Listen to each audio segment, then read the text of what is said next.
This is about human respiratory system. Now, human respiratory system starts with nasal passage, or you can say nostril, that is the opening of the or nasal pores of the nose. Then it moves down towards the pharynx.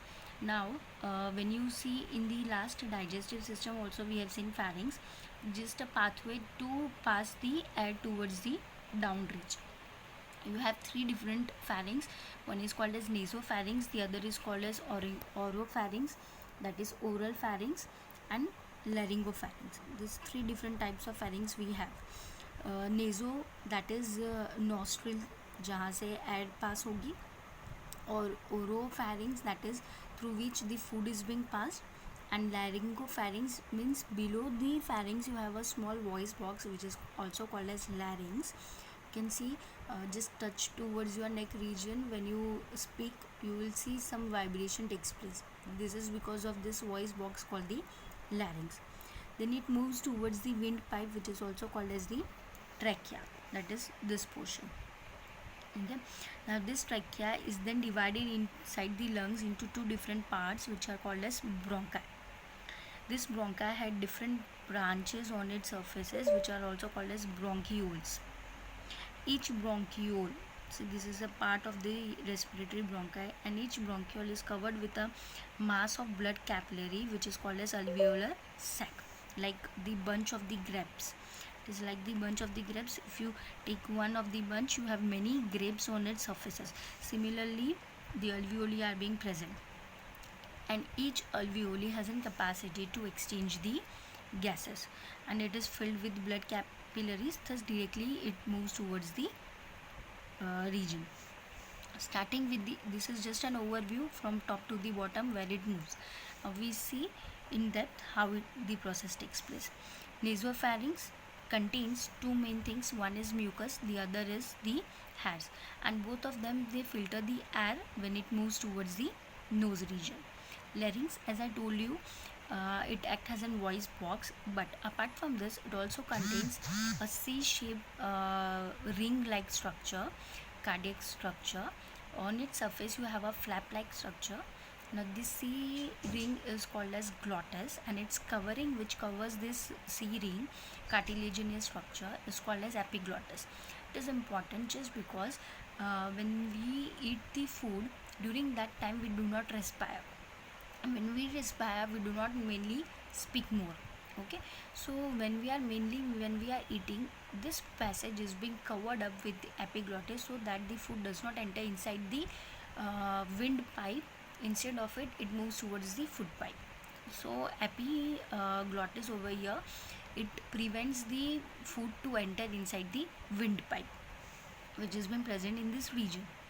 Okay, then you have the lungs, trachea, through which it moves down. Lungs, inside the lungs, the bronchi which are being divided into primary, secondary and tertiary bronchioles, and each bronchiole contains this alveoli. It increases the surface area filled with all blood capillaries, okay, to carry out the gaseous exchange, and the process takes place. During each cycle, it moves up and down through this chest cavity, so that the process continue. Over here, the process again which is responsible for the gaseous exchange is diffusion.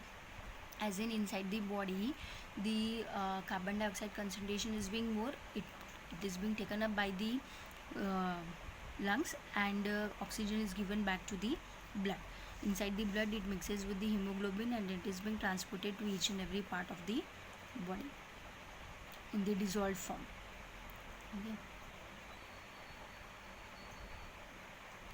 Okay.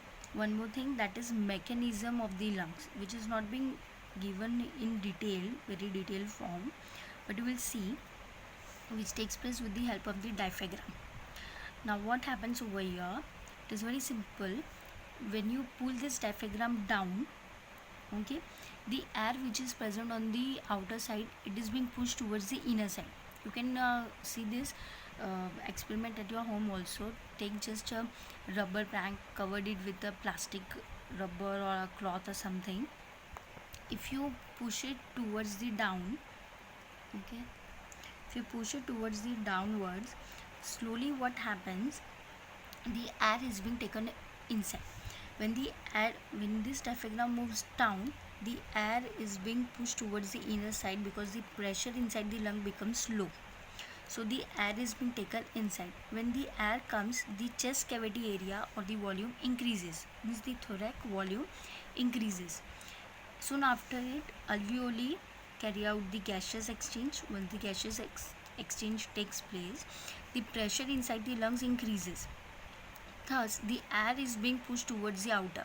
When the air moves outside, the thoracic cavity again reduces, the volume decreases, and diaphragm moves again up. So, this is the whole process. In inspiration, that means intake of the air, the diaphragm moves down. When it moves down, the air is taken inside because pressure of the lungs become low. As the air comes inside, the area or the volume of the thoracic cavity increases. Gaseous exchange takes place. Now the whole process is being opposite, which is called as expiration. In this case, what happens, as the gaseous exchange has been taken place, the pressure inside the lung increases because the partial pressure of carbon dioxide is being more. So when the pressure increases, the air is being pushed outside through the nasal cavity. When the air is pushed outside, the volume of the thoracic cavity decreases. So volume decreases, the diaphragm again comes back to its original position. This is the whole mechanism of the respiration which takes place. Again, important, the process of respiration and parts of the respiratory system, both the questions are totally different from each other. Okay, parts are being asked, you have to draw this figure and write all these parts and explain them. If the process of respiration is being asked, you have to mention about the function of alveoli and the whole diaphragm procedure, how the process takes place of inspiration and expiration, that is inspiration and expiration togetherly, we also call it as breathing. Okay.